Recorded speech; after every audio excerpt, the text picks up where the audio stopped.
I am Matthew Passalacqua. I am a partner here at Kajko, Weisman Colasanti. I devote my practice to domestic relations work. That includes divorces, modifications, restraining orders if necessary, contempt actions when somebody does not abide by court rules. The process of divorce is started by filing this thing called a petition or a complaint for divorce, depending on what state you're in. That document is filed with the court. What happens is the court gives you a copy of either it's called a summons or an order of notice back. You then have to serve in some facet the other party with this summons or service of process. And what happens is that you can ask them to come into your lawyer's office to sign them. That's usually a little bit friendlier way to do it. Or you can serve it via sheriff or constable, depending what state you're in. Once you have that in place, in most states, they require you to go to mediation. In some states, such as Massachusetts, it's pretty much no holds bar at that point in time. You can use the court at your beck and call at that point. And I say that tongue in cheek because I don't want people just filing anything and everything. It's really to hone in on the status quo at that point in time. The court wants to see that the status quo, as much as possible, is kept intact.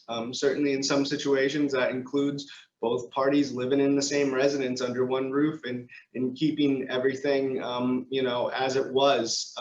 In other situations, unfortunately, that's just not possible. There's either too much tension or the divorce is causing an adverse impact on their children.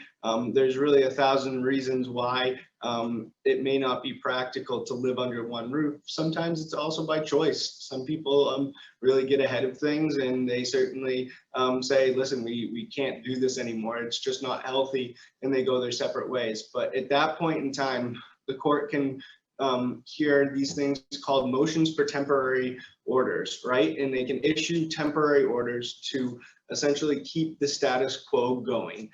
That includes child support, that includes alimony, that includes a temporary parenting plan, and that also includes things of other nature such as daycare, who gets control of the marital home if there is a marital home, and tax filings and whatnot as well. But that being said, at that point in time, that usually takes about 3 to 6 months to just get in front of the court to have that motion hearing. At that point in time, there's a lingering process. It's called discovery. And a lot of times people get frustrated with the discovery process because it can go on for quite some time. Discovery includes these things called requests for production of documents. So if you're a spouse that doesn't have much idea of income flow and you're not necessarily the breadwinner, you can ask for all the documents from the other side to prove income and to prove what you should probably get in child support and in asset division and in alimony if that's present in your case.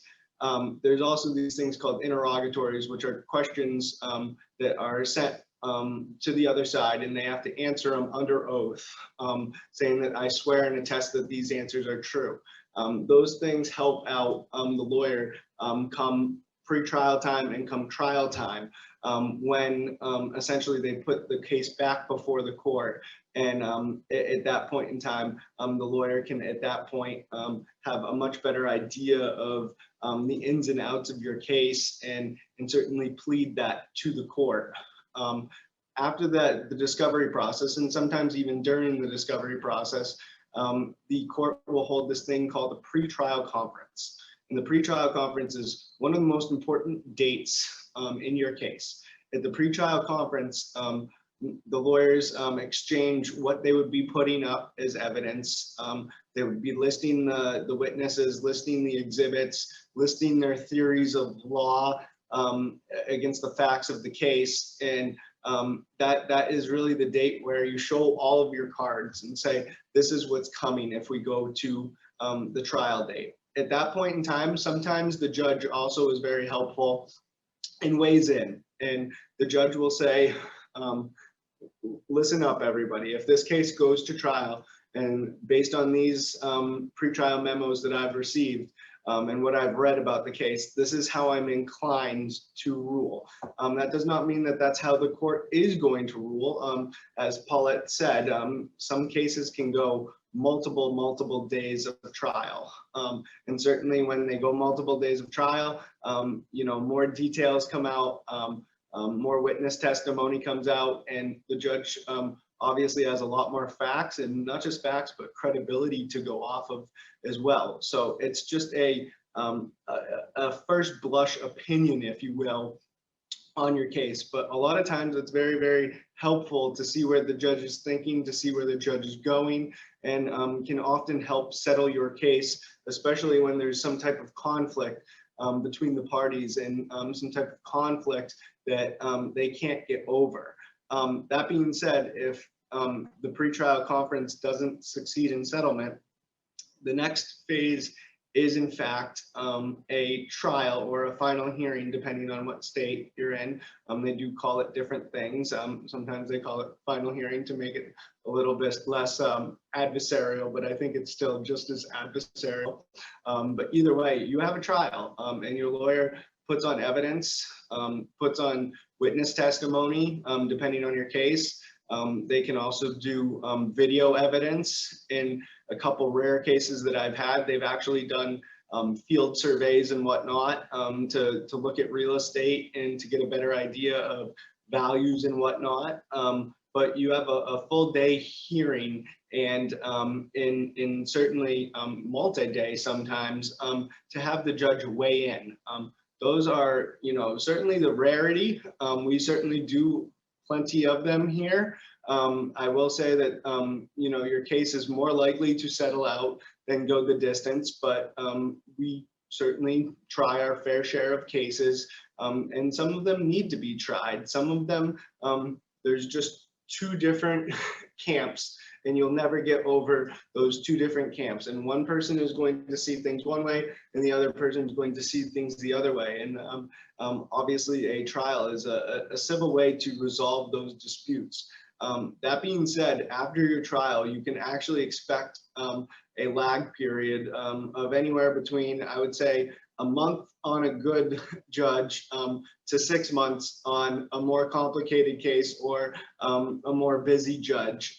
Certainly, it can be 6 months after the trial to actually get your judgment at that point in time, or get your decree.